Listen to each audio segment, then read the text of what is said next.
வணக்கம். ஜோதிடத்துல ராசியும் லக்னமும் ஒருத்தரோட வாழ்க்கைய தீர்மானிக்கிற ரொம்ப முக்கியமான விஷயங்கள்னு சொல்லலாம்.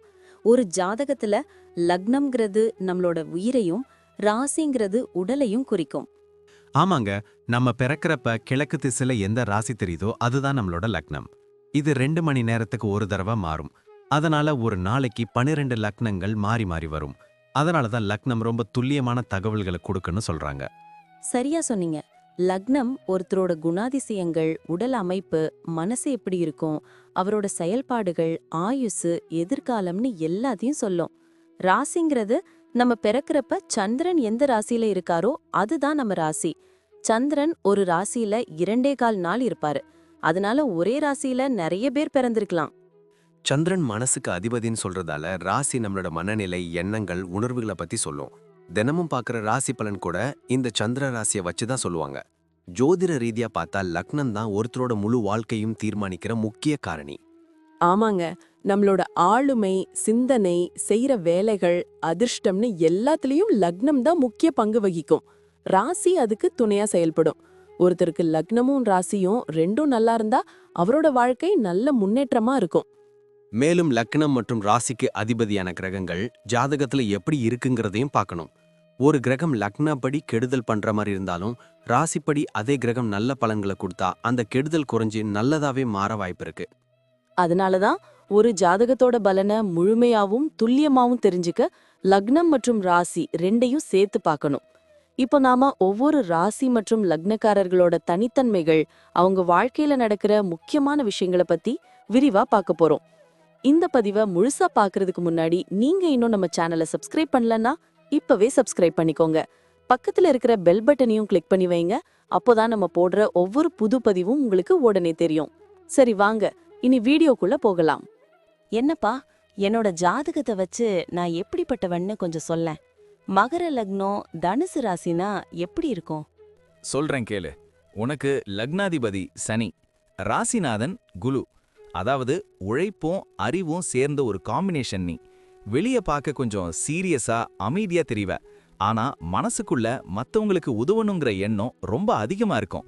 ஒரு விஷயத்த முடிவு பண்ணிட்டா அதுல குறுக்கு வழியில போகாம நேர்மையா ஜெயிப்ப. ஆமா, எனக்கு இந்த ஷார்ட்கட் வேலையெல்லாம் பிடிக்காது. ஆனா சில பேர் நான் ரொம்ப ஸ்ட்ரிக்ட்டா இருக்கேன்னு சொல்றாங்களே. அது மகர லக்னத்தோட குணம். உனக்கு டிசிப்ளின் ரொம்ப முக்கியம். அதனாலேயே மத்தவங்க உன்னை ஒரு நல்ல அட்வைசரா பாப்பாங்க. முக்கியமா குடும்பத்துல நீ ஒரு பெரிய தூண் மாதிரி. எல்லா பொறுப்பையும் உன் தலையில இழுத்து போட்டுப்ப. உன் அன்பு வெளியே தெரியாது, ஆனா நீ செய்யற செயல்ல அது காட்டும். உங்க அப்பா அம்மா மேல உனக்கு அதிக மரியாதையும் பக்தியும் இருக்கும். கரெக்ட் தான். வேலைய பத்தி என்ன நினைக்கிற? நான் பிசினஸ் பண்ணலாமா? தாராளமா. சனியோட ஆதிக்கம் இருக்கிறதால கன்ஸ்ட்ரக்ஷன், இரும்பு, மிஷினரி அல்லது நிலம் சம்பந்தப்பட்ட தொழில் உனக்கு சூப்பரா வரும். அதே சமயம் குருவோட அருளால கன்சல்டிங் இல்லனா எஜுகேஷன் ஃபீல்ட்லயும் நீ ஜொலிப்ப. நீ மத்தவங்க கிட்ட வேலை செய்யறத விட ஒரு டீமை லீட் பண்ற மேனேஜரா இருக்கவே ஆசைப்படுவ. உன்கிட்ட வேலை செய்யறவங்க மேல நீ அக்கறையா இருப்ப. ஆனா வேலையில தப்பு நடந்தா ஒத்துக்க மாட்ட. காசு பணம் விஷயத்துல நான் எப்படி? நீ ஒரு பக்கா சேவர். ஊதாரித்தனமா செலவு பண்ண மாட்ட. ஆடம்பரத்தை விட எதிர்காலத்துக்காக சொத்து சேர்க்கணுங்கிறதுல தெளிவா இருப்ப. அதே சமயம் கோயில் விசேஷம் இல்லனா யாராவது கஷ்டப்படுறாங்கன்னா உன் கை தாராளமா கொடுக்கும். கொடுத்த காசு திரும்ப வர்றதுல சின்ன சிக்கல் இருக்கலாம். அதனால யாருக்காவது கடன் கொடுக்கும்போது மட்டும் கொஞ்சம் யோசிச்சுக்கோ. ஹெல்த் பத்தி ஏதாவது டிப்ஸ்?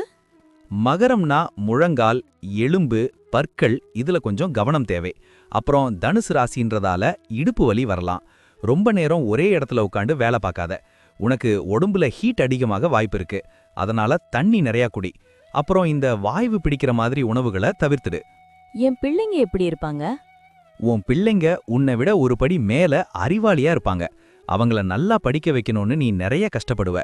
அவங்களும் உன் கௌரவத்தை காப்பாத்துற மாதிரி பெரிய இடத்துக்கு வருவாங்க. வயசான காலத்துல உன்னை அவங்க கண்ணுல வச்சு பாத்துப்பாங்க. அதுல சந்தேகமே இல்ல. எனக்கு டிராவல் பண்றது ரொம்ப பிடிக்கும். அதுக்கும் ஜாதகத்துக்கும் லிங்க் இருக்கா? கண்டிப்பா. தனுசு ராசிக்காரங்களுக்கு டிராவல் தான் எனர்ஜியே. அதுவும் மலை பிரதேசங்களுக்கு போறது, ஆன்மீக சுற்றுலா போறது உனக்கு ரொம்ப பிடிக்கும். நீ போற பயணங்கள் வழியா உனக்கு நிறைய புது ஐடியாக்கள் கிடைக்கும். உனக்கு வெளியூர் இல்லனா வெளிநாடு போய் செட்டில் ஆகிற யோகம் கூட இருக்கு. கடைசியா ஒன்னு சொல்றேன். உனக்கு அப்பப்போ தயக்கம் இல்லனா பிடிவாதம் வரலாம். அதை மட்டும் கொஞ்சம் குறைச்சுக்கிட்டா நீ வேற லெவலுக்கு போயிடலாம். சனி பகவான் உனக்கு கஷ்டத்தை கொடுத்தாலும் கடைசியில ஒரு நிரந்தரமான வெற்றியை தருவார். சூப்பர்ப்பா, என்னை பத்தி அப்படியே அக்யூரேட்டா சொல்லிட்ட. ரொம்ப தேங்க்ஸ். எல்லாம் நல்லதே நடக்கும். நீ எப்பவும் போல நேர்மையாயிரு. குருவோட ஆசி உனக்கு எப்பவும் இருக்கும். நன்றி. நான் இப்போ சொன்ன விஷயங்கள் எல்லாம் பொதுவான பலன்கள் மட்டும்தான். உங்களுடைய சுய ஜாதகத்தை பொறுத்து சில விஷயங்கள் மாறுபட வாய்ப்பிருக்கு. ஆனாலும் நான் சொன்ன பெரும்பாலான விஷயங்கள் உங்க வாழ்க்கையில நடக்கும்னு நம்புறேன். இந்த வீடியோ உங்களுக்கு பிடிச்சிருந்துச்சுன்னா நான் அடுத்து பாகம் 2 எடுக்க தயாரா இருக்கேன். பாகம் 2 வேணும்னா பாகம் 2ன்னு டைப் பண்ணுங்க. நிறைய நண்பர்கள் பாகம் 2 கேட்டா சீக்கிரமே பாகம் 2 வீடியோவை பதிவு செய்றேன். இந்த வீடியோ உங்களுக்கு பிடிச்சிருந்தா லைக் பண்ணுங்க, ஷேர் பண்ணுங்க, நம்ம சேனலை சப்ஸ்கிரைப் பண்ணுங்க, பக்கத்துல இருக்கிற ஆல் பட்டனை கிளிக் பண்ணி வச்சுக்கோங்க. அப்போதான் நாங்க போடுற வீடியோக்கள் உங்களுக்கு உடனுக்குடன் நோட்டிஃபிகேஷனா வரும். உங்களுடைய எதிர்கால வெற்றிக்கு என்னுடைய வாழ்த்துக்கள். நன்றி. வாழ்க வளமுடன்.